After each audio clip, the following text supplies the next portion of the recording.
Bienvenue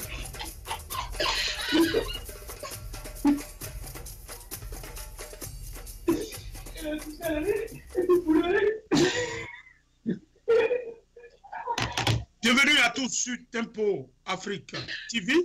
Nous sommes en direct sur l'émission Inside Africa de ce jour dimanche 9 février 2020. Aujourd'hui, nous avons le plaisir de recevoir depuis notre studio de Washington DC un éminent invité qui est tout nouveau dans notre émission Inside Africa et sur les plateaux de Tempo Africa TV. Il s'agit de l'écrivain Constantin Amoussou. Monsieur Constantin Amoussou est journaliste et est diplômé de l'école d'administration et de magistrature du Bénin. Militant associatif, il est le président en exercice de l'association gouvernement des jeunes du Bénin. Monsieur Constantin Amoussou aussi est... Oui.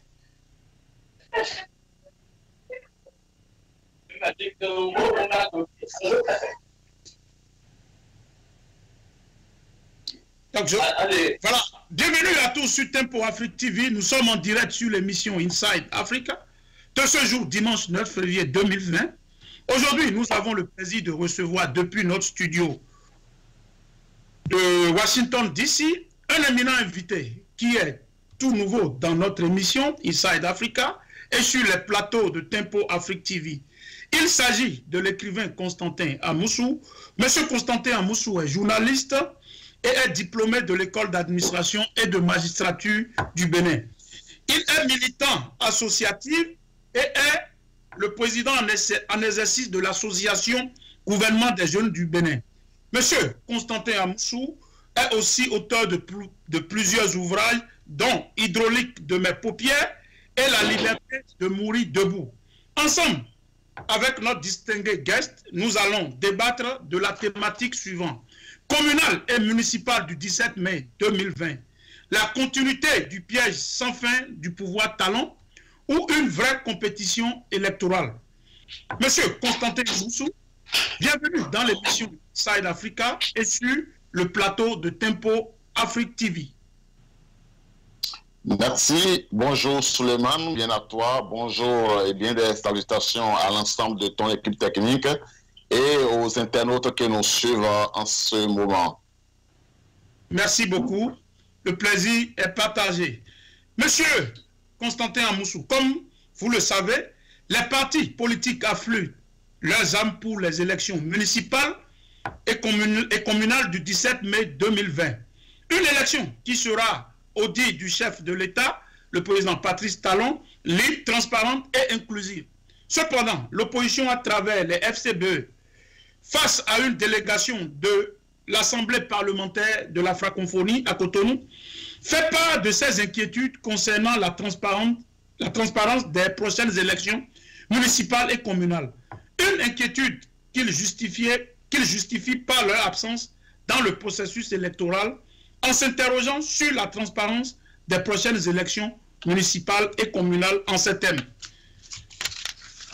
Nous avons des inquiétudes par rapport à la transparence de ces élections, du moment où la liste électorale s'établit de façon exclusive, du moment où nous ne sommes pas présents dans les différentes instances qui doivent conduire le processus électoral, a martelé Paul Humpé lors de la rencontre.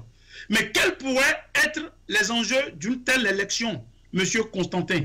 Votre réaction à ce décor ainsi planté? Merci bien. Vous le savez, depuis 1990, le Bénin a pris part à de nombreuses élections, tant au niveau national qu'au niveau local et parfois aux élections législatives, qui sont des élections intermédiaires. Et lorsque vous observez comment le Bénin a évolué, lorsque vous observez la marche du Bénin, nous avons réussi à nous imposer au niveau tant de l'Afrique qu'au-delà de l'Afrique, comme le modèle, comme le phare d'une nouvelle démocratie qui rayonne et que l'on indexe comme un pays qui se lève. Et même si nous avions des retards rattrapés sur le plan économique, sur le plan du développement, il y a ce petit acquis qui était notre petite fierté. Aujourd'hui, les élections communales qui profilent à l'horizon et qui devront se tenir d'ici 4 mois se profilent dans un horizon un peu sombre, d'autant que environ 1 an en arrière, nous avions de façon inédite tenu des élections législatives qui furent non inclusives. C'est-à-dire que pour la première fois au Bénin, mais pas seulement, dans un pays d'Afrique qui marche sur les voies de la démocratie, un chef de l'État fait une des élections législatives et n'y fait participer que 2 partis, tous les 2 ayant été créés avant les élections et le soutenant. Ainsi donc, les élections qui arrivent en mai prochain, oui, laissent l'occasion pour certains partis politiques de l'opposition d'affûter leurs armes, mais d'affûter leurs armes dans un horizon clair sont au moins pour plusieurs raisons. Première raison, en organisant des élections législatives non inclusives, c'est-à-dire des élections auxquelles n'étaient présentes que des formations politiques créées à l'occasion de ces élections et soutenant exclusivement le chef de l'État, le chef de l'État a permis que les institutions qui vont suivre, qui vont organiser les élections et dont les membres sont désignés par le Parlement soient exclusivement soumises à ces talons. Dès cet instant, il y a des raisons de se demander si ces élections présentaient quelques garanties d'être meilleures que celles qui se sont tenues il y a quelques mois, de se demander si, au bout du processus, de nombreuses peaux de bananes ne vont pas de nouveau être glissées sous les pas de l'opposition qui nous fait assister à de nouveau à une élection non inclusive. Et c'est une partie des inquiétudes qui, de façon fort légitime, anime les partis politiques de l'opposition. Déjà pour ceux qui veulent y participer, mais plus encore, il y a un certain nombre de partis politiques de l'opposition qui n'y participeront pas parce qu'ils ont refusé, à juste titre, de ne pas observer les injonctions illégales supplémentaires qui leur ont été faites par le ministère de l'Intérieur. Merci beaucoup, M. Constantin, pour ce commentaire après ce décor planté. Mais certains vont vous dire, M. Constantin, que c'est du passé. Aujourd'hui, nous sommes derrière. Ils vont vous dire que, bon, M. Constantin, nous sommes derrière ça. Aujourd'hui, c'est un jour nouveau. 2019 n'est pas 2020.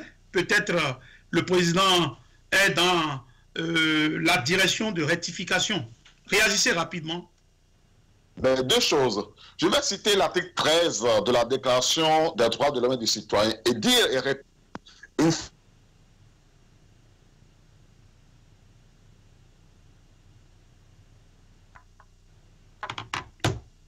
Voilà, nous étions... voilà, oui, c'est vrai, comme je l'ai dit, une interférence, allez-y, je disais que certains vont vous dire que, bon, voilà, que aujourd'hui c'est 2020, hier c'est 2019, donc c'est peut-être le président est en train de rectifier le tir. Oui, absolument, et je dis ceci, commencez par une chose, observez qu'un État dans lequel les droits de l'homme ne sont pas respectés et les libertés publiques assurées n'a point de démocratie, n'a point de constitution.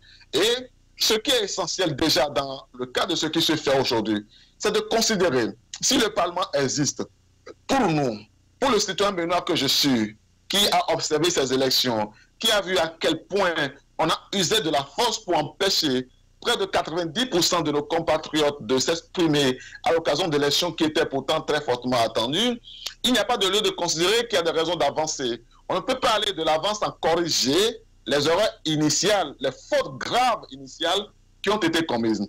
Et lorsque le Parlement qui s'est installé dans le sang, le Parlement à l'occasion de l'installation duquel plus de 200, 300 Béninois ont été arrêtés, que des centaines de Béninois se sont vus contraints à l'exil. Le Parlement qui s'est installé à l'occasion d'un scrutin auquel nombre de Béninois n'ont pas eu l'opportunité ni de se présenter, ni d'être présents en tant qu'électeurs, ne peut pas être considéré et passer par perte et profit.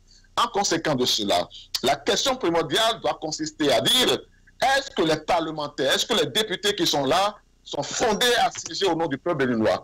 Pour moi, la réponse est non. Et si la réponse est non, on ne peut plus rien faire. On ne peut pas aller aux élections communales. Aller aux élections communales, c'est donner le sentiment que oui, nous avons validé le processus, que d'accord, nous avions considéré que l'état de force s'est inscrit dans les choses comme une réalité, que par conséquent, nous n'avions pas de raison de continuer à mener la lutte. Et je voudrais dire une bonne fois pour toutes, pour répéter que pour nous aujourd'hui au Bénin, il n'y a pas de Parlement. Et parce qu'il n'y a pas de Parlement, la nouvelle loi sur le code électoral, la nouvelle loi portant charge des partis politiques, la constitution modifiée, tout cela n'étant que des textes qui n'existent pas, parce que votés par un Parlement qui n'existe pas, il n'y a donc pas de raison, alors vraiment pas de raison du tout, de vouloir aller à des élections communales avec des textes qui ont été proposés par ce Parlement qui n'existent pas. C'est pour cela que l'Union sociale libérale, qui est le parti politique auquel j'appartiens, a m'attelé haut et fort qui n'était pas en état de déférer aux injonctions illégales qui lui ont été faites par le ministre de l'Intérieur et en conséquence est resté fidèle à ce jour à cet engagement qui a été pris de continuer à lutter jusqu'au rétablissement de la démocratie. D'accord, merci beaucoup. Et nous allons revenir en détail par rapport... Monsieur Constantin, l'actualisation du fichier électoral suit toujours son cours. À la faveur d'une interview accordée à un média de la place, le président du Conseil d'orientation et de supervision de la liste électorale permanente informatisée, Kos Lepi, s'est prononcé sur le processus en cours. Sans langue de bois, il a rassuré les Béninois qui se posent beaucoup de questions sur les conditions de déroulement de l'actualisation et l'apurement de la liste qui servira aux prochaines élections communales et municipales. Monsieur Jérémy Adomarou, puisque c'est de lui qu'il s'agit, par ailleurs, a présenté deux difficultés majeures. La première difficulté, c'est le retard dans la mise en place du budget. L'autre concerne le vote d'un nouveau code électoral qui a revu les dispositions de la transmission de la liste électorale actualisée. Votre réaction par rapport à cela, par rapport à ce... Bon, on semblerait que tout est prêt, mais il y a deux difficultés. À en croire le président de Lepi. Oui. Je reste cohérent avec moi-même pour dire que dans mon entendement, tout ce qui se passe aujourd'hui dans le cadre de ce processus dit électoral est un amusement de galerie, est un jeu de copains et de coquins qui se rassemblent et disent, oui, vu, nous avons à considérer que nous avançons en terrain conquis, nous sommes dans un état où la volonté du chef de l'État devient la loi, parce que le fameux président de Kos Lepi dont vous avez parlé, le Kos Lepi, c'est l'organe qui est en charge de l'actualisation de la liste électorale permanente informatisée, a été institué dans quelles conditions? La loi sur la base de laquelle initialement ce Kos Lepi a été installé disait que les députés de l'opposition vont dégager un tel nombre de représentants et les députés de la mouvance vont déployer un tel nombre de représentants au sein de cette institution. Or, voilà que nous avions eu un parlement dans lequel il n'y a pas d'opposition. Et donc, ce sont les deux partis politiques de talent qui ont dit, bon, vous allez jouer l'opposition, nous allons jouer la mouvance, et ceux qui sont minoritaires en notre sein seront dégagés comme les représentants de l'opposition. À partir de ce moment, que pensez-vous que nous ayons à faire? Toutes les questions à savoir, le budget n'est pas encore mis en place, les choses traînent, blablabla, ce sont des histoires dormies debout. Ce sont des actes manifestement posés dans l'intention de distraire les Béninois sur l'essentiel. Parce que l'essentiel, c'est que ce Kos Lepi ne répond à aucune légalité ni à aucune légitimité. Ce Kos Lepi, dans lequel ne sont assis par collision que des personnes qui ont été désignées, nommées par le chef de l'État, députés à l'Assemblée nationale, alors que la loi a prévu l'élection des membres de l'Assemblée nationale, ce Kos Lepi, au sein duquel l'opposition n'est pas représentée, ne peut pas présenter les garanties d'une transparence déjà dans l'actualisation de la liste électorale. Or, vous savez très bien que la fraude commence par la liste électorale. S'il y a 2 millions d'électeurs et que la liste électorale dit qu'il y a 3 millions d'électeurs, c'est qu'il y a 1 million d'électeurs de réserve qui vont être exploités à des desseins que nous ne maîtrisons pas. C'est un exemple que je donne parmi tant d'autres. Donc, je considère qu'il n'y a pas d'intérêt à regarder, à écouter, ni à perdre son temps avec ce que dirait le président supposé d'un certain Koslepi, qui n'existe pas, pas plus d'ailleurs que le Parlement qu'il a désigné, lui-même n'existant pas. Donc vous donnez raison pratiquement à l'ensemble du peuple béninois qui dit, qui accuse le Koslepi de monocolore. C'est ce que, comment... je dis plus que ça. Je dis plus que ça. Je dis que le Koslepi n'existe pas. Je dis que le Koslepi n'existe pas. Que les gens qui parlent et qui disent qu'ils agissent au nom du Koslepi sont des imposteurs. Que le Koslepi installé actuellement est une imposture.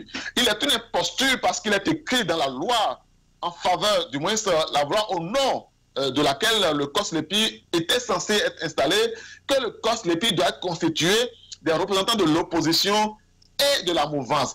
Qui sont les représentants de l'opposition dans ce Koslepi? Il n'existe pas. S'il n'existe pas, ça veut dire que le Koslepi n'existe pas. S'il n'existe pas, ça veut dire que les élections qui viennent n'existent pas et n'existeront pas. Monsieur Constantin, les fondements n'existent pas. Je vous comprends dans la même...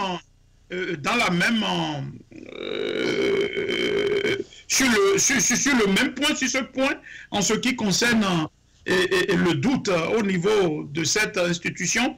Il y a Claude Djankaki, expert en décentralisation, dit que les communales de 2020 sont un sac à surprise. Dévoilez-nous alors, monsieur Amoussou, ce sac à surprise dont parle l'expert. Il dit que les communales de 2020 sont un sac à surprise. Dévoilez-nous quelles sont ces surprises dont parle... Lorsque je connais bien M. Djankaki, Claude, avec qui j'ai eu beaucoup de chemin, une bonne partie de mon chemin politique passé ensemble, il y a 20 ans, il y a 15 ans et encore récemment au sein de la coalition pour la défense de la démocratie, je voudrais pouvoir dire avec insistance que ce que relève M. Djankaki, c'est précisément le fait que dans la nouvelle loi qui a été votée par les députés nommés par M. Patrice Talon, il y a lieu de noter que ce ne sont plus les populations à la base qui désignent les élus, désignent leur maire, parce que cette loi dit qu'il faudrait avoir 10% au niveau d'une circonscription électorale au-delà de celle où vous aurez été élu, c'est-à-dire au niveau national. Elle dit que une formation politique, un parti politique peut avoir rappelé tous les sièges au niveau de l'arrondissement ou de la commune, du moins sur la foi du nombre de voix récoltées. Mais dès l'instant que ce parti n'aura pas eu 10% du suffrage national, l'élection de 16 représentants sera annulée et seront représentés peut-être par le parti qui n'aurait rien obtenu comme voix. Donc ça, c'est une surprise. Donc voilà la première surprise. C'est-à-dire que les populations arrivent, votent, font le dépouillement et elles applaudissent parce que la liste IS récolte peut-être, selon les calculs sur place, disons 10 000 voix, et il y a une autre liste qui vient avec 1500 voix. Mais après, et donc, ils disent, ils ont élu leurs conseillers communaux, ils pensent que le maire sera issu de leur rang, parce que le plus grand nombre de conseillers communaux viendrait sûrement de leur rang.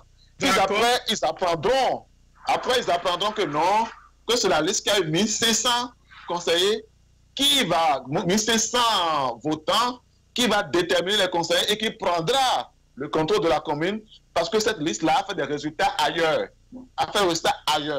et qu'elle a pu y avoir 10% au niveau national.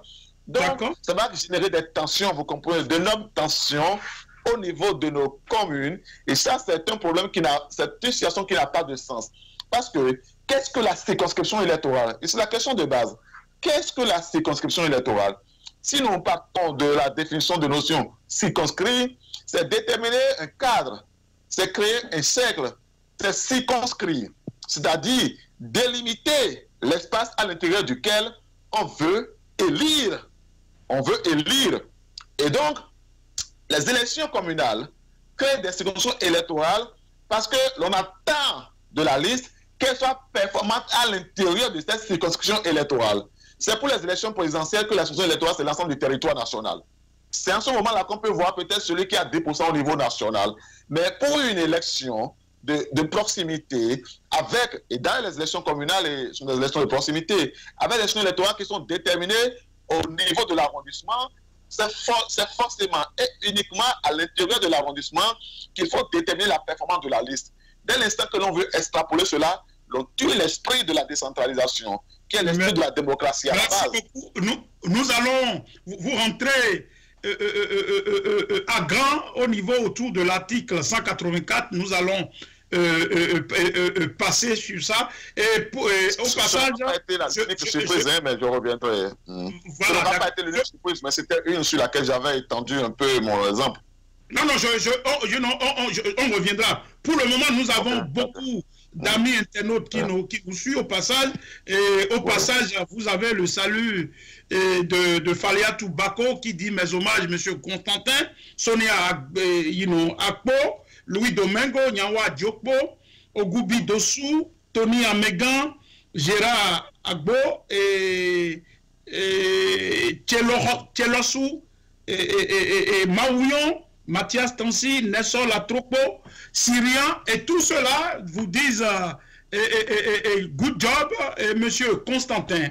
Monsieur Constantin, comme vous le voulez, vous voulez un peu aller en détail par rapport à ce qu'on appelle aussi aujourd'hui l'article 184 du Code électoral qui stipule d'ailleurs que seules les listes, vous avez déjà commencé, seules les listes ayant recueilli au moins 10% des suffrages valablement exprimés au plan national sont éligibles à l'attribution des sièges. En termes clairs, les dispositions de cet article recommandent que sur un total de 4 millions d'inscrits, par exemple, dans les 77 communes au plan national, les populations de l'une des communes, à savoir, par exemple, je prends comme ça, Toukoutouma et Sinandé, en passant par Kétou, Komen, etc., peuvent élire des conseillers par un score fleuve de la liste porté par exemple par le DU2, le DUD, de l'UDBN, pour ne citer que ces cas. Mais si cette liste n'arrive pas à réunir au plan national 10%, c'est-à-dire 400 000 voix, par exemple, les élus proviendront peut-être d'une des listes de l'UP ou du BR. Ça, c'est très important. Qui ont vocation à faire un score sur toute l'étendue du territoire national et pour laquelle ces populations n'ont pourtant pas majoritairement voté. Alors, monsieur Amoussou, peut-on dire au risque de ne pas peut-on dire au risque de ne pas se tromper qu'il s'agit de l'un de ces nombreux pièges du pouvoir talon ainsi mentionné à l'entame de cette thématique? Vous avez la parole. Je vous donne 3 minutes pour bien expliquer aux internautes cet aspect vraiment pertinent de cette loi. Oui, voilà. Il y a une question qu'il faut se poser. Il faut se demander pour quelle raison cet article a été proposé et inséré dans la loi. Et lorsque vous posez cette question, vous arrivez à la réponse que cela est advenu parce que la grande opposition imposée par les jeunes à la gouvernance du chef de l'État et même à d'autres partis traditionnels leur a fait penser que s'ils n'étaient pas en état de faire une disposition légale pour empêcher la concurrence, les jeunes allaient venir en masse et prendre d'assaut les conseils communaux et donc faire des révolutions au niveau local. En conséquence, cette disposition a visé à empêcher des formations politiques de jeunes qui peuvent avoir des influences locales d'arriver à prendre le contrôle de certains conseils communaux et à dire que même si ils arrivaient à être influents au niveau de leur localité, on les ferait éliminer par la règle de 10% des électeurs au niveau national. Or, il faut remettre toujours cela en comparaison avec la question de départ, la démocratie à la base. J'ai rappelé souvent une chose, j'ai dit, la démocratie à la base, si l'on prend un thème en fongbe pour l'expliquer, dit « Ake pipa c'est foro toko ». En fongbe, ça signifie le pouvoir descend à la base. Ake pipa c'est foro toko. Le pouvoir descend à la base. La base, c'est quoi? La base, c'est la concession. La base, c'est le quartier. La base, ce sont les hameaux. La base, c'est l'arrondissement. La base, c'est la commune. Et donc, on ne peut pas prétendre que le pouvoir descend au niveau de la commune, de l'arrondissement, du quartier, et cependant, empêcher des jeunes gens d'exprimer leur force. au niveau de la localité de parvenir à leur montrer que certes, nous n'avons pas la possibilité de couvrir l'ensemble du territoire, mais au niveau de nos localités, nous sommes quand même d'explorer notre capacité, de montrer que notre force, notre influence nous permet de nous positionner sur la scène publique comme des acteurs qui participent au développement de leur communauté. En conséquence, cette loi est une incongruité et est contre l'esprit même de la décentralisation. Et c'est une incongruité parmi tant d'autres. Et il faut dire en vérité pour moi que cette loi, oui. Je pense que la quasi-totalité des Béninois, parce que la majorité des plateaux, des médias, des journaux, vraiment, cet aspect, et la loi est faite sur cet aspect vraiment qui rejoint, qui trouve son explication dans ce que vous venez de dire de façon liminaire. Maintenant, voilà, la loi est là et bon, elle va s'appliquer. Le côté piège où beaucoup de Béninois disent que, bon voilà, l'UP et le Bloc républicain, ces deux partis siamois du chef de l'État, comme vous le dites, seront les plus grands bénéficiaires. Et je vois. Donc, j'aimerais que vous essayiez de voir l'aspect piège. L'aspect piège. Oui, j'ai commencé par relever un des aspects pièges. Oui. Les pièges sont nombreux. L'un des autres pièges qui se positionnait dans cette loi et dans les élections communales qui arrivent, c'est que le chef de l'État a déjà réussi à mettre dans l'esprit de nos compatriotes que lui pouvait, que lui il peut, qu'il le pouvait et qu'il pourra encore demain tenir des élections auxquelles ne pouvons prendre part que seules les formations politiques qui sont les siennes. À partir de ce moment, vous avez observé que si les élections communales et les élections législatives qui avaient pu se dérouler il y a à peu près un an avaient été ouvertes à toutes les formations politiques, il n'était pas probable, il n'était même pas sûr que les formations politiques du chef de l'État aient 10% à 10%. La preuve, le nombre de votants n'atteignait même pas ce qui donnerait quelque chose au-delà de 20% en dépit des arrangements qui ont été faits.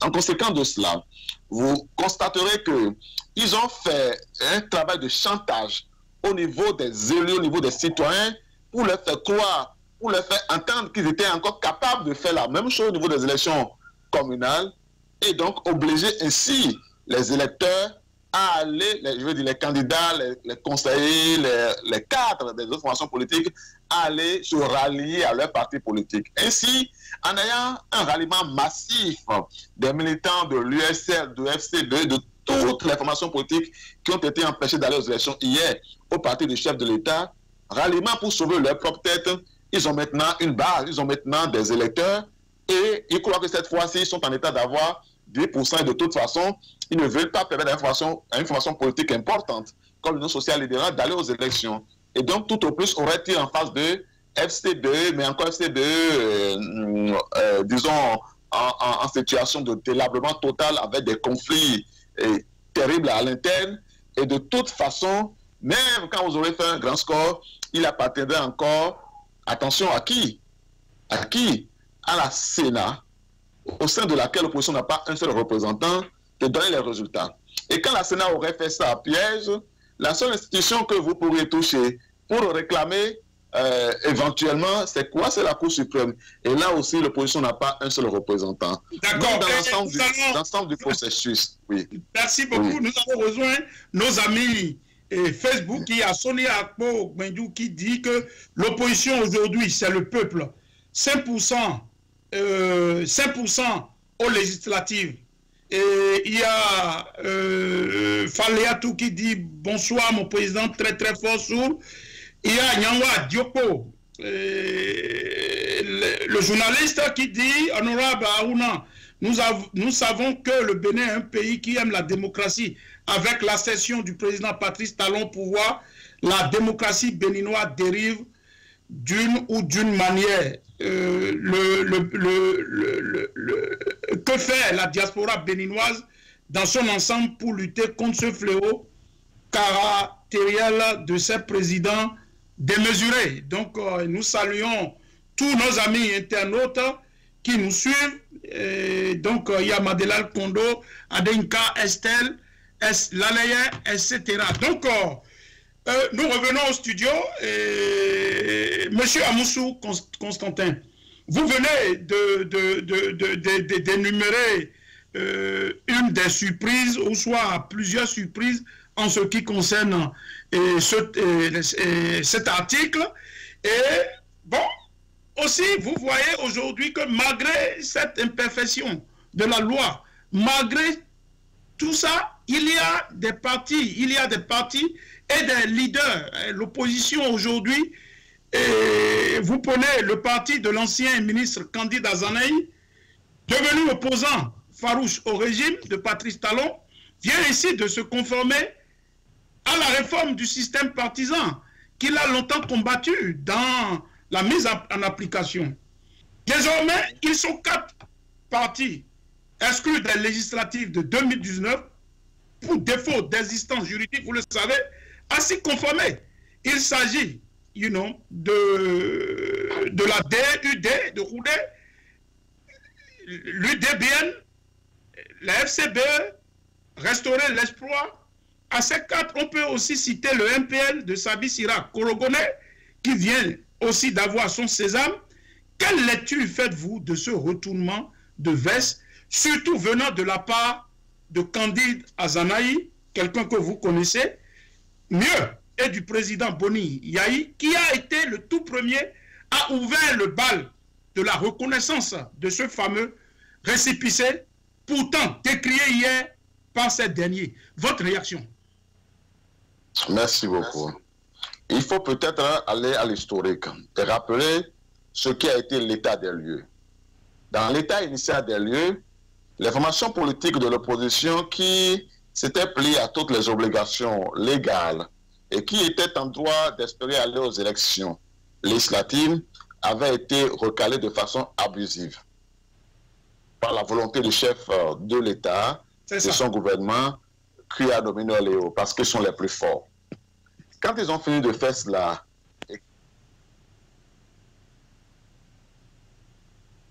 allez-y.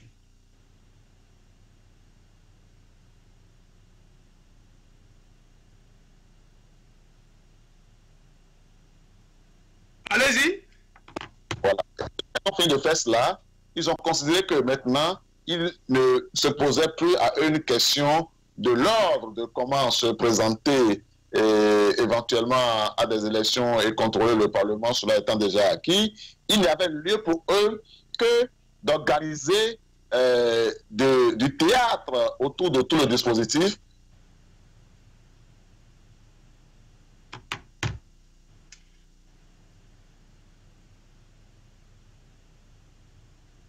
Avoir leur récépissé. Or, voici le piège. Si les partis de l'opposition accédaient à cette requête et déféraient aux obligations nouvelles supplémentaires qui ont été demandées, requises par le ministère de l'Intérieur, ils auraient donné la preuve, ils auraient donné la caution à ce qu'effectivement, ils n'avaient pas été précédemment en règle. C'est au regard de ce que les formations politiques de l'opposition ont dit ensemble. Nous avons considéré que non, il n'y avait pour nous aucune règle supplémentaire, rien de supplémentaire à faire. Si vous estimez que maintenant vous voulez faire du dégel, délivrez le récépissé à chacun de nous. Et il y a le dégel, la situation va continuer. Mais si vous nous demandez de faire des choses supplémentaires, nous ne le ferions pas. Par exemple, on demande à l'Union sociale libérale d'éjecter son président d'honneur avant qu'on ne le reconnaisse. C'est quelle histoire?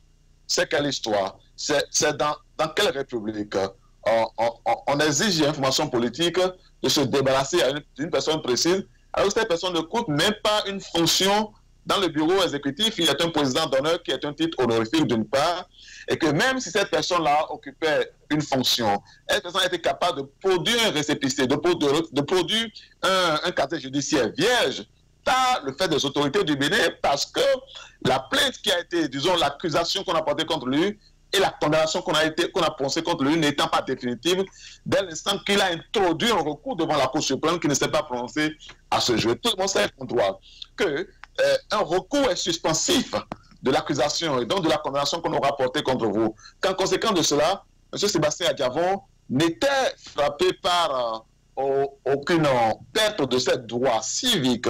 Qu'en conséquence, Oui, monsieur Constantin, il y a une question. Je vous en prie, il y a une question à ce niveau-là. Nous allons. Mais les téléspectateurs veulent savoir votre réaction par rapport à ce retournement de veste de ces leaders de l'opposition. C'est ça, c'est ça. Oui, j'ai compris. Je venais progressivement. Si vous voulez que j'aille plus vite, l'idée donc pour l'opposition, c'était de dire, pour tous les partis, nous allons résister à ces organisations illégales jusqu'à ce que le chef de l'État arrive à dire, ah oui, ils ont raison, délivrons leur récépissé, et avançons. Mais au bout du chemin, au cours du chemin, ces informations politiques, la FCB en premier, en tout cas une faction de la FCB, est allée demander le récépissé, l'a obtenu de façon, bon, particulièrement surprenante et en tout cas aisée, ce fameux sésame qu'on ne pouvait pas obtenir hier. Ensuite, nous avions vu restaurer l'espoir de celui qui fut le plus ardent défenseur de la clause de résistance. Monsieur candidat Zanaï, clandestinement, puisque c'est presque clandestinement qu'ils étaient allés déposer, et on commence à entendre après, ils ont déposé, ils ont demandé leur récépissé, puis après, on apprend qu'ils ont eu leur récépissé. Je veux dire que nous avons été choqués. Choqués, non pas tant de ce qu'ils aient décidé de changer de version, mais j'ai considéré que si nous avions décidé ensemble d'adopter une position, et qu'après certains partis politiques décident de changer de position, l'idéal aurait été d'en convenir avec la façon politique de l'opposition pour que nous fassions tous la même chose. Autrement, cela signifierait que la ruse que les autres exploitent de l'extérieur contre nous, nous les utilisons à l'intérieur, nous les uns contre les autres. C'est ça. Et quand c'est ainsi, ceux qui ont été abusés par cela, mais qui restent cohérents avec eux en disant nous n'avions rien d'autre à faire avant d'avoir nos récépissés, donc nous croisons les bras, ils resteront de côté et certes, peut-être ne parviendront-ils pas à aller aux élections. Mais demain, nous ne savons pas à quel problème seront confrontés ceux qui sont allés chercher des récépissés qui iront aux élections. Quand demain ils iront aux élections, peut-être qu'ils gagneront les élections et qu'on va truquer les résultats, ils voudront que la population sorte. Mais en ce moment, les partis d'opposition qui étaient leurs alliés de l'opposition avec qui ils ont fait un faux jeu, vous ne vous attendrez pas à ce que nous les portions, que nous portions les causes avec eux en ce moment. Et c'est à ça qu'il fallait penser. Qu'ensuite, lorsqu'ils ont été prendre des récépissés et qu'ils sont en train d'applaudir, on ira aux élections, c'est à croire que les récépissés suffisaient pour aller aux élections sous Patrice Talon. Si les récépissés suffisaient pour aller aux élections sous Patrice Talon, DUD, le PRD, l'UDBN, FCDB auraient pu aller aux élections. Parce que tous ces partis ont eu leur récépissé avant les élections législatives, avant qu'on le recale au niveau de l'Assemblée nationale. Et donc, le chef de l'État et son gouvernement, régulièrement, avaient pris l'option de faire ce qu'il leur a plu de faire, d'écarter qui ils ont eu envie d'écarter. Et aujourd'hui, comme demain, nous n'avons pas de raison de penser qu'ils aient changé particulièrement, sauf pour eux à avoir des garanties de disposer d'un autre outil de tourner les résultats en leur faveur. Et c'est seulement peut-être cette garantie qui peut les laisser ouvrir le jeu politique et peut-être avoir à dire à l'OIF, c'est-à-dire l'Organisation internationale de la francophonie, et à la communauté internationale de façon générale, voyez-vous, nous avons fait des élections ouvertes, tout le monde avait pu participer. Et justement, dans ce contexte, décider d'aller aux élections pourrait bien s'apparenter à faire le jeu de Patrice Talon. C'est ça. Il y a notre ami Amoni Komula de Facebook, il dit ils iront à cette élection, puis un mois après seront destitués, puis le jeu de parrainage surviendra et ils seront bernés. Il y a Sonia Akpo qui dit le peuple a peur car le pouvoir tue à bout portant et dans le dos de sa population. Alors le peuple s'organise autrement en silence.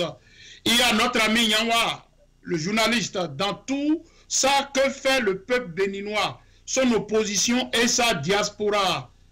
Sonia Benchou toujours dit, tant que la liberté d'association ne sera pas libre et indépendante du pouvoir en place, nous avons un problème. Donc, voilà les réactions qui abondent pratiquement dans votre analyse et nous allons continuer pour dire que certains critiques du chef de l'État, Patrice Talon, disent que son implication personnelle à vouloir voir ces élections à jamais inclusives par la facilitation de l'établissement des actes et du sésame à tous les partis politiques de l'opposition est perçue comme une opération de charme, vous avez déjà parlé de ça, à la communauté internationale et qu'il s'agit d'un vrai marché de dupes avec l'opposition.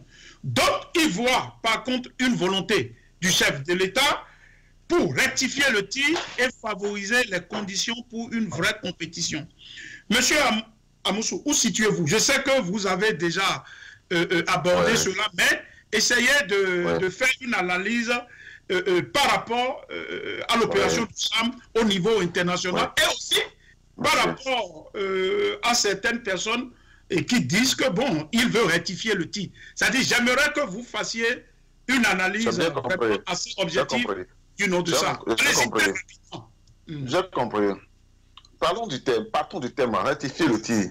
Rectifier le tir. C'est-à-dire, ça signifie que vous avez fait un tir maladroit. Et vous voulez le redresser.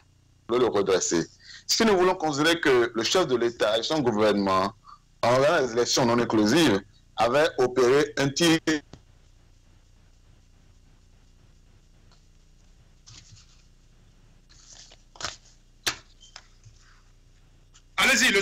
Allez-y, le retour ne vient pas, mais allez-y.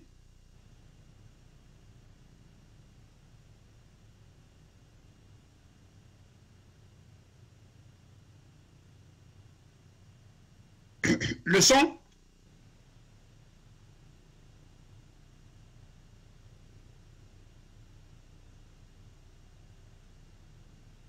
Monsieur Constantin, il y a le son qui...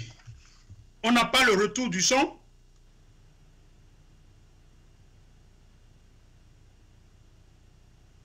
Nous allons procéder à un passage publicitaire en attendant de rétablir le son.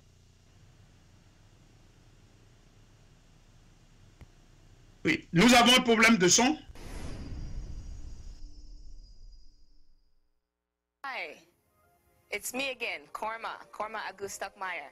I'm here today to tell you more about Tempo Africa and how you can contribute. As you know, Tempo Africa is a station that services people of African descent and people in America, people in Africa. It's all over the globe. And for us to do that, we are always accepting donations. To donate, you can go to the website at tempoafrictv.com, and then you click on the homepage and then click on PayPal donation, and you can make your donation there. You could also call in and make a donation.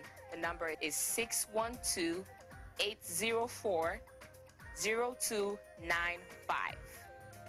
I cannot tell you how grateful we are for your donation. Please take the time and check out the website and feel free to donate to this wonderful service that Tempo Afrique continues to offer us abroad and at home.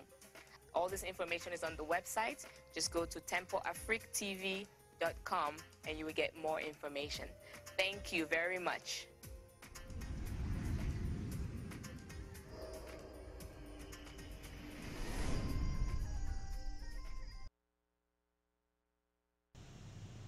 Allez-y, Monsieur Constantin. Oui, mais voilà.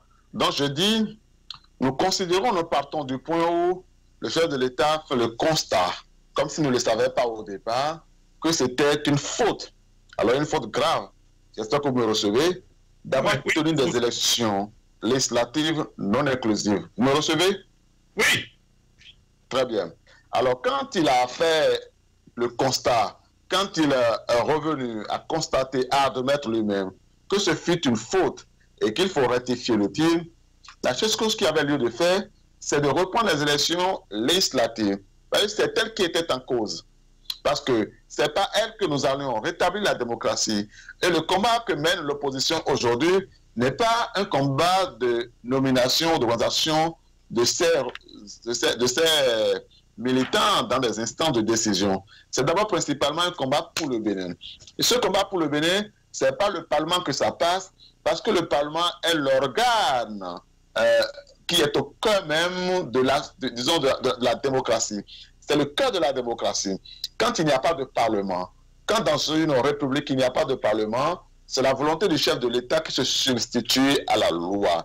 C'est pour cela que s'il fallait rectifier quoi que ce soit, il n'y avait lieu que de faire une chose. Quand on a fini de faire la loi d'amnistie, qui, oui, il faut le reconnaître, était une petite avancée, quand on a fini de faire cela, il y avait lieu, dès l'instant suivant, que de reprendre les élections législatives, après avoir donné les récépissés à toutes les façons politiques, pour que les partis de M. Patrice Talon, qui un temps s'était dit lui-même compétiteur, puissent avoir à prendre part à une compétition et qu'à cette occasion, ces partis fassent la preuve de leur capacité et de leur compétence. Quand on ne fait pas cela, on n'a ratifié aucun tir. C'est ce que je veux dire. La deuxième chose après cela... Le tir, oui, selon notre ami Constantin, le tir n'est pas rectifié. Et donc, monsieur Amoussou Constantin, votre parti, l'USL, sera la grande absente de ces élections communales et municipales. Pourquoi l'USL garde-t-elle toujours une position tranchée dans la mesure où le chef s'engage pour faciliter les choses à tout le monde? Mieux, l'Assemblée nationale vient d'obéir à une recommandation de la Cour africaine des droits de l'homme et des peuples, qui a d'ailleurs blanchi le président d'honneur de votre parti. Pourquoi ne pas tester la bonne volonté du chef, M. Amoussou? Merci. Deux choses. La première, je voudrais commencer par remercier et saluer les téléspectateurs, les internautes qui prennent part très important dans ce débat. Remercier et saluer aussi la diaspora, dont vous-même, pour la constante de votre contribution, de votre attention pour votre pays, parce que le patriotisme, c'est ceci, cela, où que l'on soit, de continuer à être préoccupé par ce qui se fait dans son pays. Alors, sur la question que vous me posez de façon spécifique, l'USL sera la grande absente. Moi, je ne sais pas si l'USL sera la seule grande absente. Parce qu'aujourd'hui, nous avons des partis qui ont des récépissés, mais nous ne pouvons pas gager de ce qui seront aux élections, effectivement. Donc, il est possible que l'FCDE, que Restaurer l'Espoir, que MPL, que l'UDBN, que le PRD, qu'aucune de ces formations politiques n'ait encore aussi, cette fois-ci, droit aux élections législatives. Et comme le chef de l'État avait pour l'habitude de le dire, vous allez en souffrir, vous ne pourrez rien faire. Nous ne sommes donc pas en état d'avoir la garantie. Oui, c'est pour cela que... Mais c'est pour ça qu'ils se battent pour le récépissé, ils l'ont eu.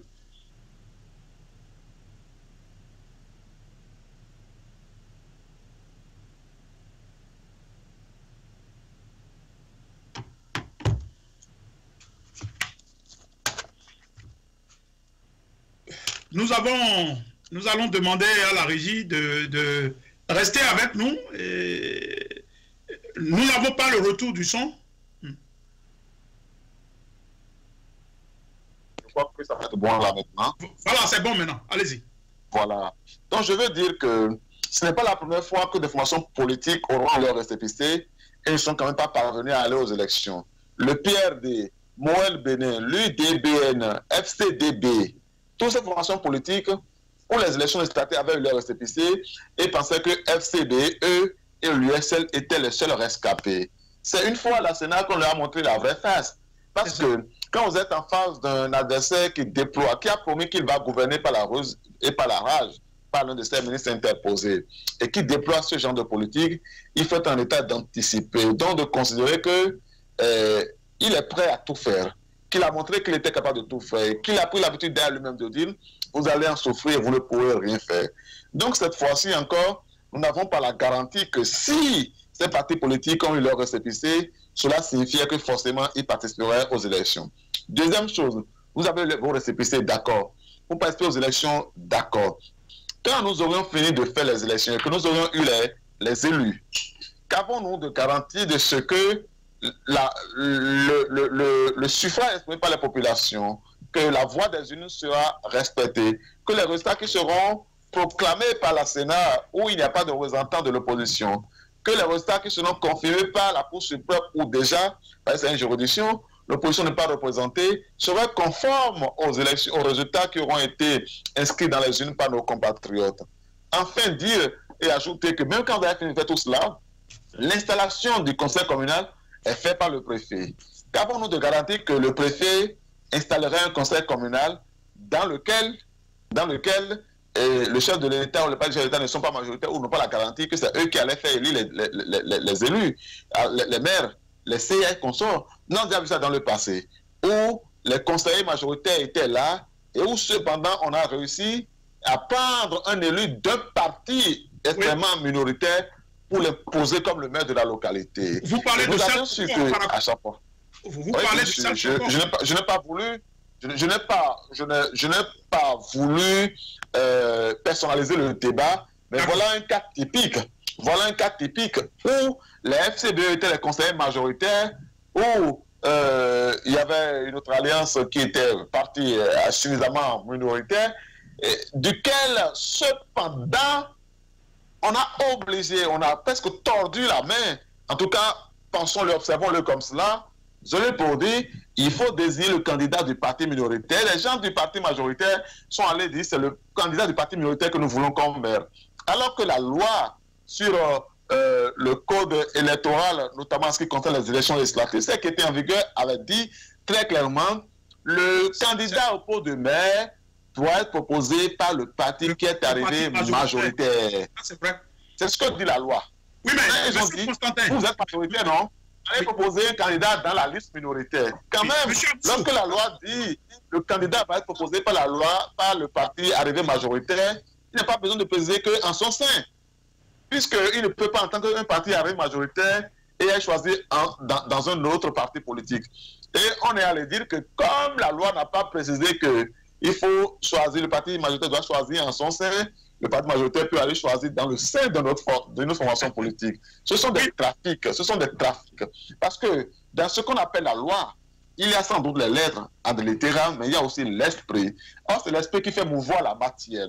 Si l'on commence à tordre le cou aux lois de la République, à ce point, c'est qu'il n'y a plus de sécurité judiciaire. Que même lorsque les lois auront été très précises, même lorsque les lois auront été très claires, il sera toujours loisible à qui est plus fort de leur faire dire autre chose que ce que dit tout à la fois leur lettre, que ce que dit par ailleurs leur esprit. À partir de ce moment, nous ne sommes plus dans un état de droit, nous sommes dans l'état du chef. Et dans l'état du chef, c'est la volonté du chef. Nous sommes dans l'état du roi. Et dans l'état du roi, c'est la volonté du chef de l'État qui fait offrir de loi. Et c'est ça qu'il faut combattre. Monsieur Amoussou, je vous comprends. Je vous comprends. Oui. Et c'est que l'autre analyse peut être la suivante. C'est que il y a eu des erreurs, c'est vrai. Il y a eu, il y a eu jurisprudence. Vous avez illustré un cas. Je ne pense pas que tout Béninois, en tout cas, sait ce qui s'est passé en ce moment. Mais on peut dire, et c'est ça, au fait, le son de cloche de la mouvance. Certains mouvanciers disent, bon, c'est le passé, il y a eu, comment dirais-je, ces erreurs, nous voulons rectifier, nous voulons que vous venez dans le système pour rectifier le système. C'est par exemple, je vous donne une minute très rapidement, c'est qu'aujourd'hui, il y a de nouvelles dispositions. Cette prise de position vis-à-vis de votre président d'honneur, les choses ont évolué. Il y a une nouvelle donne aujourd'hui. Aujourd'hui, la CREET est amendée selon les recommandations de la Cour africaine. Je peux vous dire, vous suivez, est-ce que le président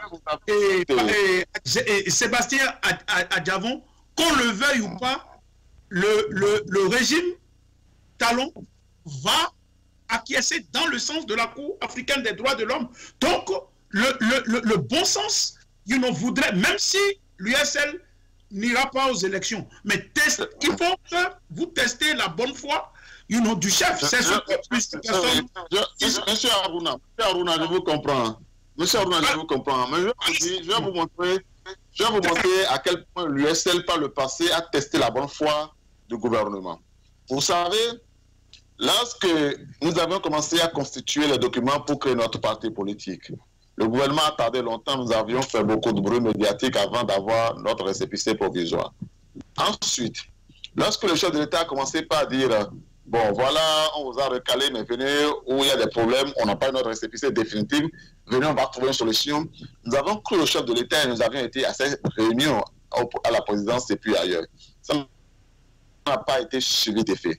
Ensuite, quand on a dit que maintenant il faut avoir un papier inventé de toutes pièces par la Cour constitutionnelle, qu'ils ont appelé certificat de conformité avant d'aller aux élections, nous avions dit non. Il fallait tester la bonne foi du chef de l'État en allant jusqu'à déposer notre. Parce que si nous ne déposions pas, il nous reprochait de ne pas avoir déposé avant d'être recalé.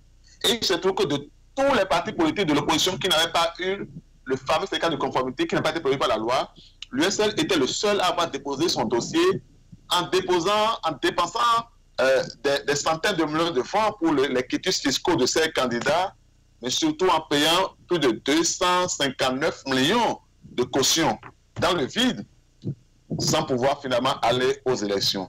Quand nous avons testé jusqu'à ce niveau et que nous avions vu que ces personnes n'avaient comme vocation que de nous faire perdre du temps et de l'argent, comment voulez-vous que nous continuions de jouer au Nukongwevi?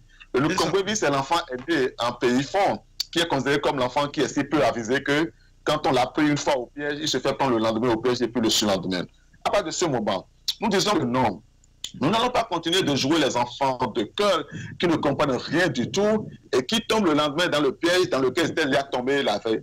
Dès cet instant, même si la Cour africaine des droits de l'homme a donné raison à Sébastien Adjavon, et tout le monde savait avant cela que Sébastien Adjavon n'avait été que l'objet d'un complot politique, le chef de l'État, et à travers lui son ministre de la Justice, M. Orula, avait déjà laissé entendre que cette décision ne concernait pas l'État béninois. Il a dit... Son ministre de la communication.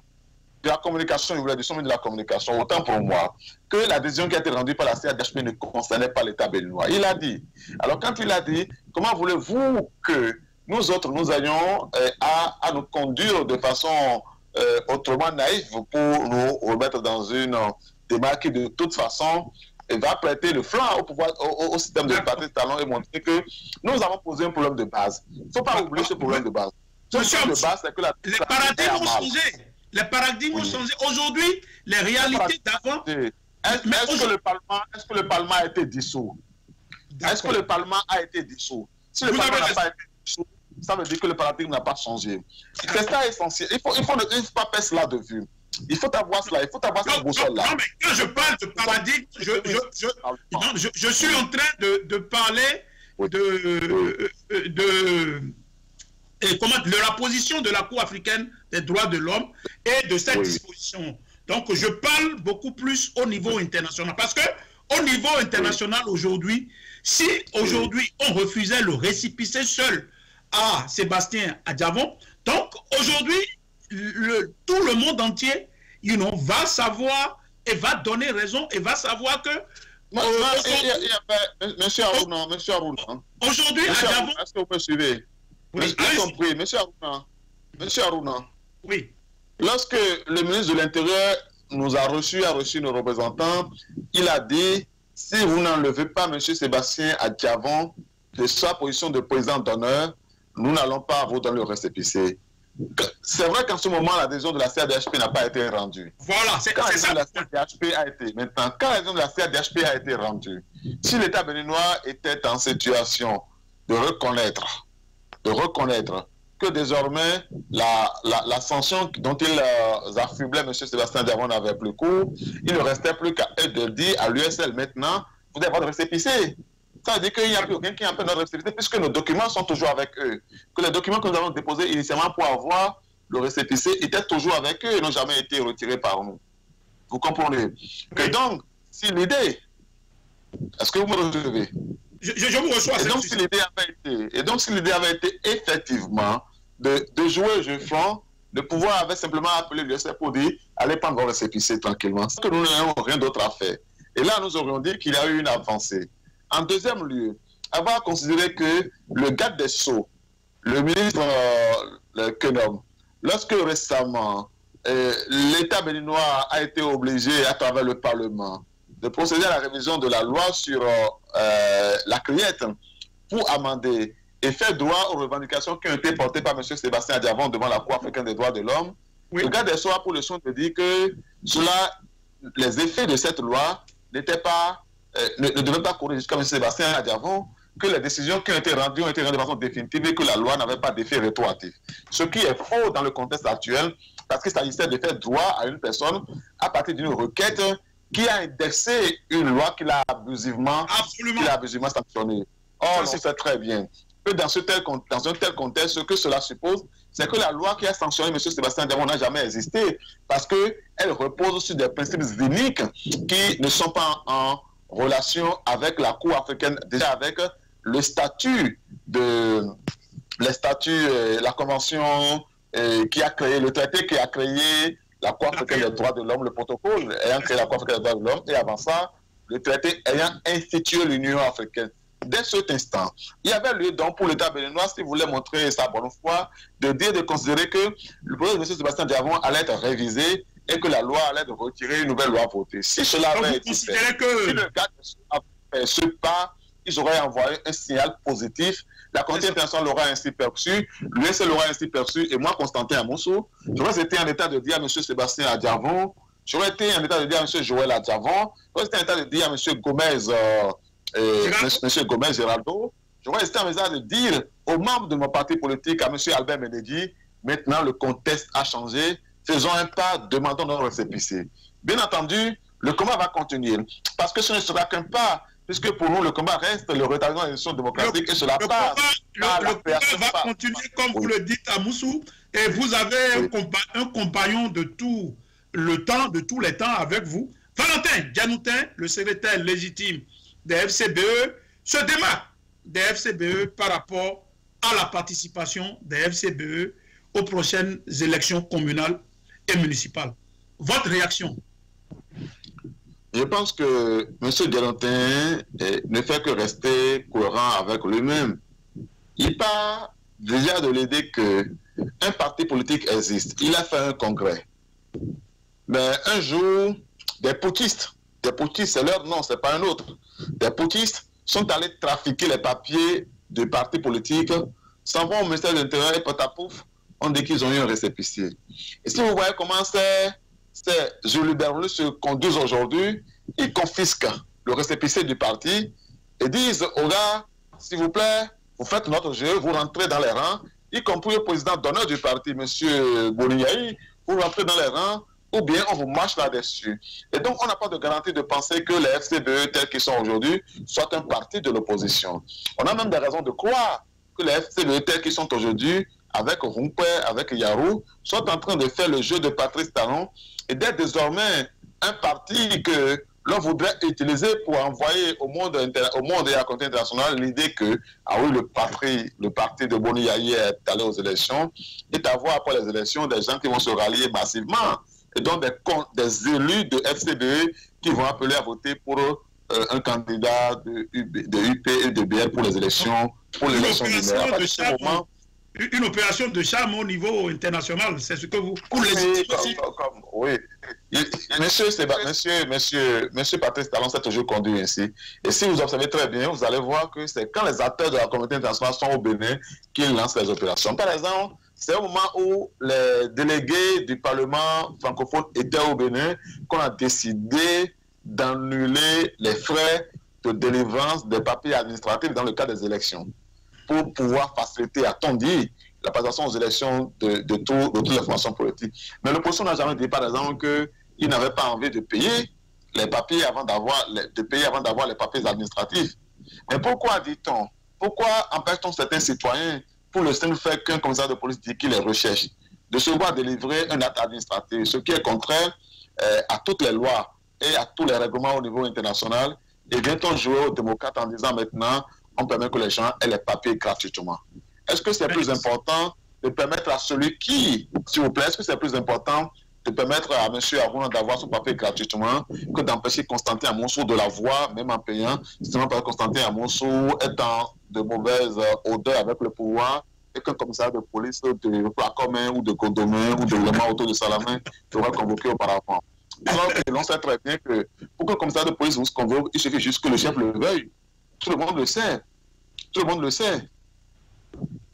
Mais bon, M. Constantin, bon, on peut dire, l'autre côté peut dire que, bon, voilà, il veut faire tout, il est en train de tout faire pour que ces élections sont inclusives. C'est-à-dire, il fait tout pour que ces élections soient inclusives. Bon, ça ressemble à cela, mais par rapport à votre analyse, je pense que votre analyse est pertinente du moment où la jurisprudence nous a montré dans un passé récent que, bon, voilà, il y a ce piège, cet éternel piège de la mouvance.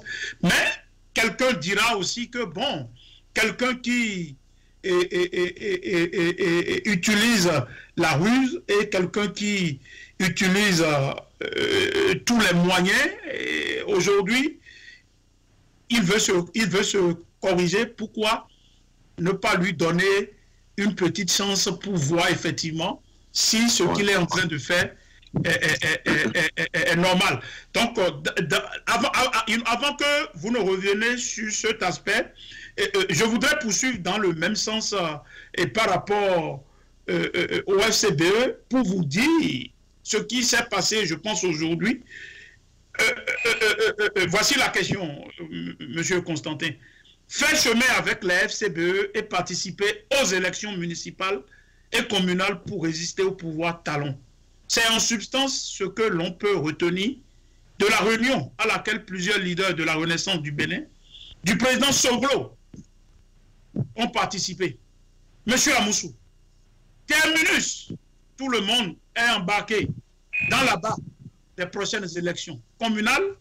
Même Pépé Soglo n'a pas pu résister. Votre réaction?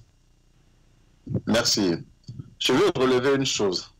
Je veux relever que j'ai échangé hier avec le président à ce jour de la Renaissance du Bénin, qui s'appelle M. Léadé Soglo, qui m'a dit qu'il n'était pas au courant de cette réunion et qu'il a même tenté d'appeler les personnes qu'il reconnaissait dans la liste de ceux qui ont tenu la réunion et qu'aucun d'eux n'avait décroché son appel. Qu'en conséquence, que cela ne l'engageait pas et qu'il avait lieu de constater que c'était une réunion de personnes qui voulaient aller aux élections coûte que coûte et qui auraient fait passer leurs idées. Premièrement. Deuxièmement, considérons maintenant les faits tels qu'ils sont.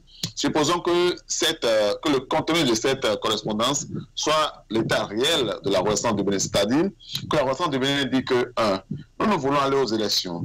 Nous voulons positionner nos cadres, nos élus d'hier, afin qu'ils n'aillent pas vers d'autres listes. En conséquence, nous disons, comme notre parti n'est plus reconnu, nous allons donc chercher le parti de l'opposition qui est reconnu. Et il se trouve que le seul parti de l'opposition qui est reconnu, c'est FCBE. Et donc, nous irons sur la liste FCBE. Pour moi, dans le principe, il n'y a pas de problème. Et d'ailleurs, en le faisant, ils ont dit, nous irons voir le président d'honneur de FCBE, M. Boniyahi, qui jusqu'à présent fait quand même office d'une personnalité relativement représentative encore au sein de l'opposition. De ce point de vue, nous pourrions avoir considéré qu'il n'y a pas encore faute. Et la crainte, c'est ceci. On se demande, est-ce que le président d'honneur a toujours de pouvoir? Plusieurs rumeurs portent à indiquer que dans les tests qui ont été trafiqués par les putschistes, que le président d'honneur, M. Boniyahi, n'a plus aucun pouvoir, et donc décider d'aller s'allier au FCB pour aller aux élections, c'est déjà tomber dans le pied des roupeurs et avoir à faire le jeu de Patrice Talon. Je n'ai pas les moyens de me prononcer là-dessus, mais je vais considérer que participer ou ne pas participer aux élections, c'est une question qui va forcément diviser, qui peut légitimement diviser, parce que comme l'on n'a pas une boule de cristal pour regarder là-dedans et projeter ce que Patrice Talon est en état de faire demain, on peut dire c'est nous qui aurons raison de participer aux élections et c'est vous qui aurez tort de ne pas vouloir que nous y participions. C'est demain, quand tout aura été fait, que nous allons nous asseoir pour tirer les conclusions, que ceux qui auront pris le pari de passer aux élections tireront eux-mêmes les conclusions et nous voudrons qu'elles soient bonnes pour eux. Finir là-dessus en disant que, en l'état actuel des choses, il y a quand même lieu d'observer et de constater que le plus grave, ce n'était pas pour les partis de l'opposition d'avoir décidé d'aller aux élections, mais de l'avoir fait chacun de son côté, sans vouloir une dynamique collective. Parce que la force de la dynamique collective, c'est de dire, si l'USL, si les FCBE, si Restaurant l'Espoir et les autres partis politiques de l'opposition avaient dit, nous exigeons ensemble le récépissé pour chacun de nous, ou alors aucun de nous n'ira aux élections. Le chef de l'État, dont vous dites qu'il veut tout faire pour montrer que les élections sont inclusives, aurait été obligé de donner le récépissé à tout le monde, oui ou non? Oui. Si la vérité est que le chef d'État a vraiment envie de montrer que ces élections vont être inclusives, à considérer que les FCB ne soient pas partis, que Restaurer l'Espoir ne soit pas allé demander clandestinement le récépissé, que les autres partis politiques de l'opposition MP ne soient pas allés le faire, il sera donc obligé de dire, ok, je tiens à ce que les élections soient inclusives, donc venez chercher les récépissés. Chercher les récépissés, et en ce moment, nous avons eu tous les récépissés. Quitte à nous de décider d'aller avec un seul parti si nous le voulions ou pas, parce que les récépissés ne disent pas forcément que vous irez aux élections, mais vous donnent le pouvoir d'aller aux élections. Vous voyez ce que je dis? Oui, c'est dans cela justement que les partis qui ont cherché à ruser à l'intérieur ont commis une faute dont les conséquences continueront de se déployer encore demain. J'abonde dans le même sens que vous pour dire que si ce que vous venez de façon très liminaire d'illustrer, si c'est le cas, et c'est le cas, mais c'est parce que, au fait, cette résistance et cette opposition étaient vraiment basées sur de la paille. Toute la question elle est là. S'il y avait une structure et pratiquement une organisation, je ne pense pas que cette synergie dont vous venez de parler, pour permettre et tester vraiment la volonté du chef de l'État, il sera obligé par rapport à cette synergie, vraiment acquiescer dans le sens du peuple. Et cette division, si le chef de l'État parvient à faire ce qu'il est en train de faire aujourd'hui, c'est tout simplement parce que il y a cette division dans l'opposition, et je le dis, et cette division dans l'opposition causée, créée par certains leaders qui étaient pratiquement aux antipodes de cette résistance. Toute la question elle est là. Donc, et c'est cela qui fait aujourd'hui que des gens qui hier, ma foi, avaient quand même une certaine volonté, un engagement profond, aujourd'hui se sentent pratiquement décousus et sans fondement, et l'arbitraire vient, l'improvisation s'y met, et voilà, on se dit, on va dans toutes les directions. Toute la question elle est là. Donc il faut reposer la problématique de la résistance. Toute la question elle est là. Qui a dit dans cette résistance? Je pense que demain, le peuple béninois va faire pratiquement, va conclure et va vraiment voir les tenants et les aboutissants vraiment de cet échec vraiment de l'opposition. Donc, c'est extrêmement important, c'est pertinent cette question. Vous savez, Madame Sonia Akpo vous a dit une vérité qui est la plus forte vérité de ce soir. Mais elle n'est pas seulement vraie aujourd'hui, elle est vraie de façon définitive. L'opposition au régime de Patrice Talon aujourd'hui au Bénin, c'est le peuple du Bénin. C'est le peuple du Bénin. À cet instant, je ne trouve pas nécessaire d'enfoncer davantage le clou en faisant le procès ici de la résistance parce que ça ne sert à rien. J'aurais d'ailleurs la pudeur de ne pas le faire parce que si j'ai des choses à dire et à reprocher aux acteurs de l'opposition qui hier furent nos alliés, qui peut-être demain pourraient redevenir nos alliés, je considère qu'il peut y avoir des espaces plus indiqués pour le faire. Absolument. Seulement, je suis avec tout le monde à observer qu'il y a quand même eu tricherie, il y a eu fraude sur le serment que nous avions prêté de travailler ensemble à résister. Parce que résister, c'est de ça qu'il s'agit. D'où est venu le mot résistance? Le mot résistance est venu du thème de la volonté exprimée ensemble, collectivement, sous la forme d'un serment de résister aux injonctions illégales. C'est ça. Résister aux injonctions illégales. Donc, dès l'instant que certains savent se soumettre aux injonctions illégales, la résistance cesse d'exister dès cet instant-là. Et malheureusement, cela indique que demain, on sera appelé à s'interroger sur la proportion dans laquelle on pourra se faire confiance les uns aux autres sur les deals que nous faisons ensemble. Quelqu'un avait eu, mais ça, je ne lui donnerai pas écho, mais je suis quand même triste. J'ai failli le dire, mais je suis triste de constater que cette belle aventure, pour une bonne part, n'aura été qu'un contrat à durée déterminée. C'est ça. Mais vous avez raison. Vous avez raison et je pense que l'utilité de cette télévision, de ce plateau et de cette émission, c'est une émission, si vous voulez, pour le peuple. Et nous, ce que nous prenons, c'est pratiquement l'intérêt du peuple. Et c'est vrai, aujourd'hui, et c'est vrai que le président Patrice Talon, comment dirais-je, a bafoué, continue de bafouer les principes fondamentaux de la démocratie et du droit, mais il faut aussi reconnaître que tout cela a été fait parce que l'incarnation même, ou soit ceux qui articulent cette opposition, et comme je l'ai toujours dit, cette opposition c'est une variable. Je vois. Donc c'est ceux-mêmes qui ont été avec lui hier. C'est pratiquement les compagnons d'hier. Il faut aller droit et dire les choses. Je vois. C'est ceux-là, c'est ceux-là qui ont été avec le président Talon. Et pratiquement, le président Talon était pratiquement l'ami inséparable de Yahya Boni. Donc aujourd'hui, nous assistons à une façon de faire où c'est ceux-là qui pratiquement ont été ministres, ont été amis, compagnons, tout ça. Aujourd'hui, ils articulent la résistance et ils n'ont pas eu l'élégance de tailler cette résistance vraiment sur des fondements et que nous aurons souhaité. Vous, monsieur Constantin, nous avons vu votre lutte. Nous avons vu, vous n'avez pas du tout les mains liées. Vous n'êtes pas, si vous voulez, du monde passé. Je vois qui a participé comment dirais-je, à un régime passé. Je vois, vous pouvez regarder les Béninois et dire aujourd'hui que vous êtes Amoussou Constantin. On sait qui vous êtes. Je prends le cas par exemple de, vous l'avez mentionné, de Sonia Akpo. Mais ceux-là, ils étaient dans un ensemble N. Et ils ou elles combattaient avec dignité. Et je vois, mais dans cet ensemble N, il y avait des gens qui avaient des intentions et qui faisaient des calculs et qui étaient mouillés dans des dossiers et qui avaient des deals. Et je vois. Donc, on ne savait pas. Donc, cet ensemble N, et je vois, c'était un ensemble hétérogène.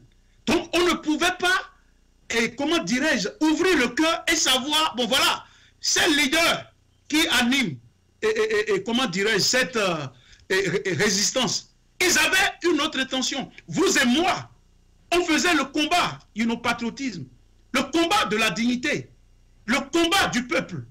Mais, tout d'un coup, on nous coupe. Et on n'a plus de repères.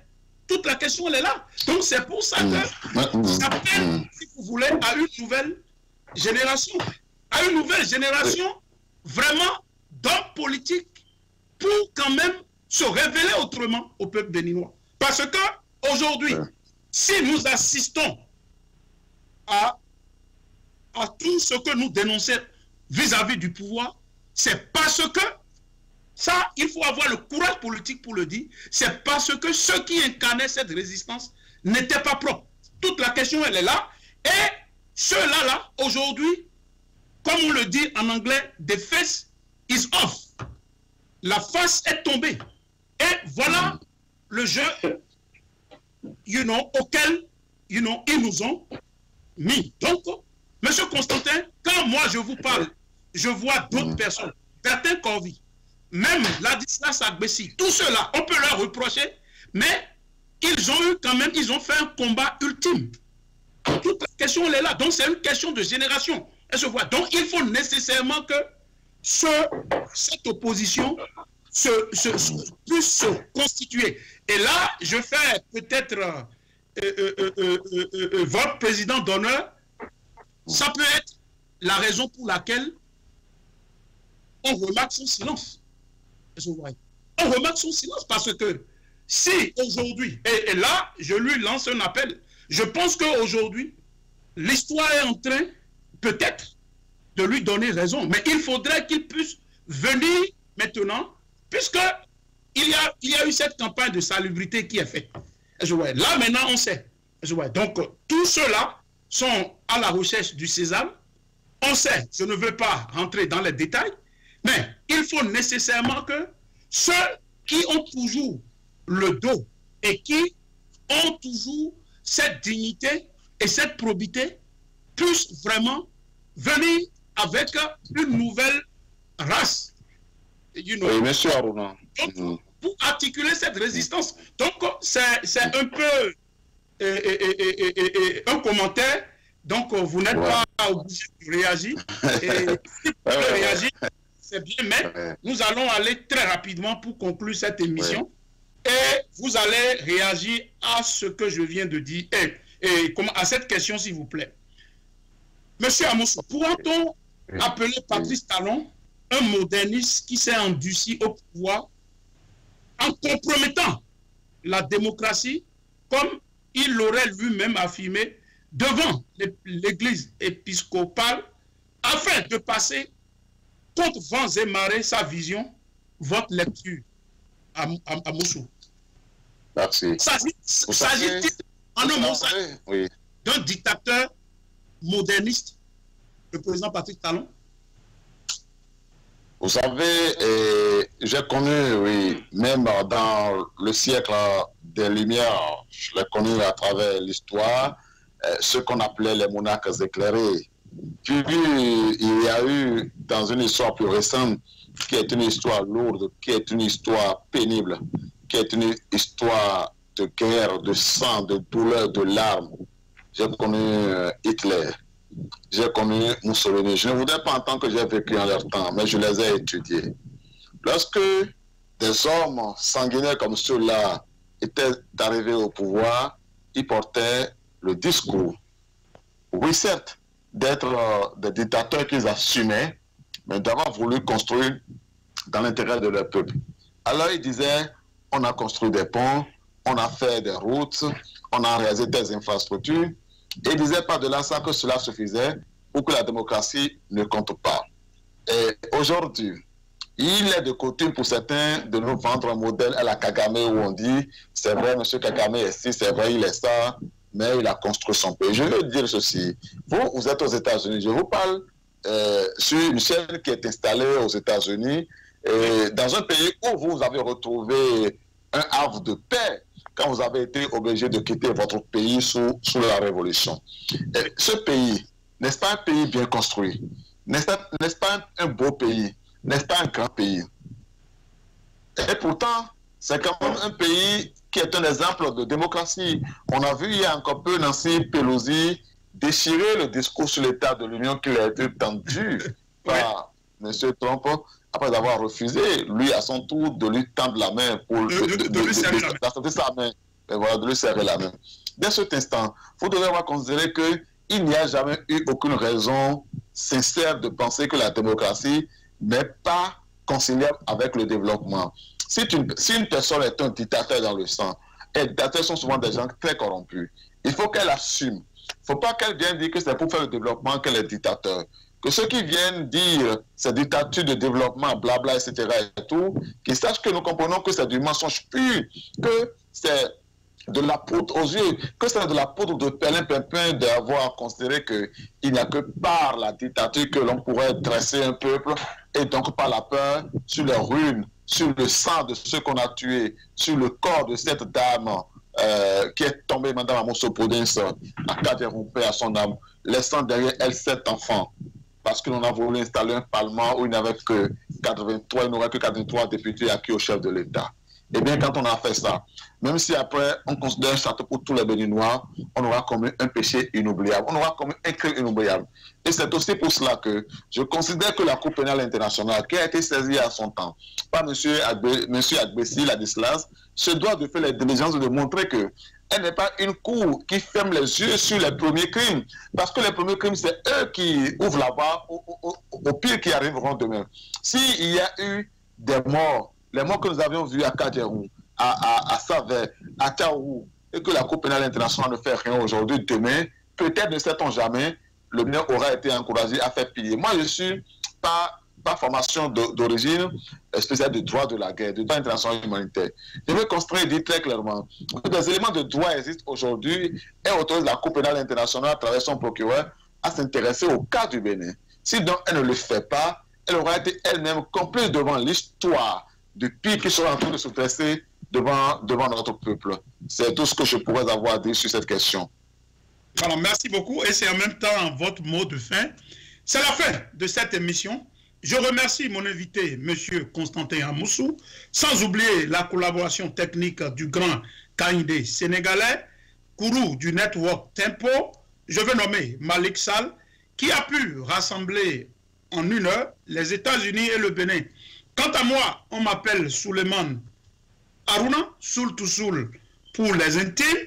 Je serai ravi de vous savoir toujours nombreux le dimanche prochain à la même heure sur votre plateau préféré de télévision, la chaîne des Africains par les Africains, la chaîne panafricaine Tempo Afrique TV. Ça a été un plaisir de recevoir un très grand monsieur, quelqu'un à qui j'ai un grand respect pour son intellect, son articulation, sa probité et sa dignité, et surtout pour son combat dans cette lutte. Il s'est illustré dans ce concert béninois, il s'est illustré avec bravoure. Je veux nommer encore Amoussou Constantin. Merci d'être l'invité de cette émission Tempo Afrique TV. Merci, du courage, tant mieux que le Bénin gagne. Merci. Merci bien sûr, et merci aux amis internautes. Suivez les élections présidentielles 2020 au Togo à partir du 18 janvier au 23 février avec la participation effective des analystes politiques de la diaspora africaine et les journalistes de Tempo Afrique TV.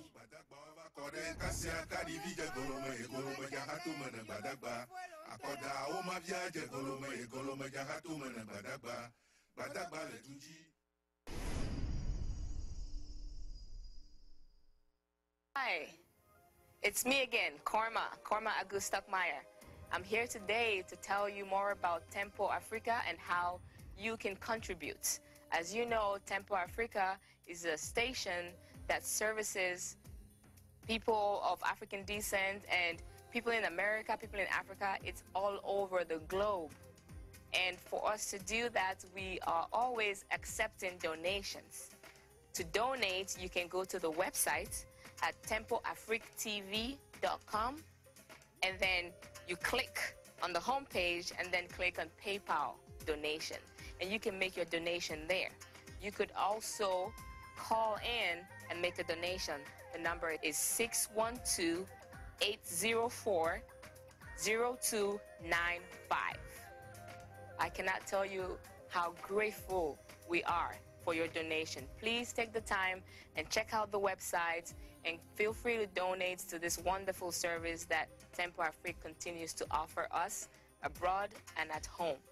All this information is on the website. Just go to tempoafrictv.com and you will get more information. Thank you very much.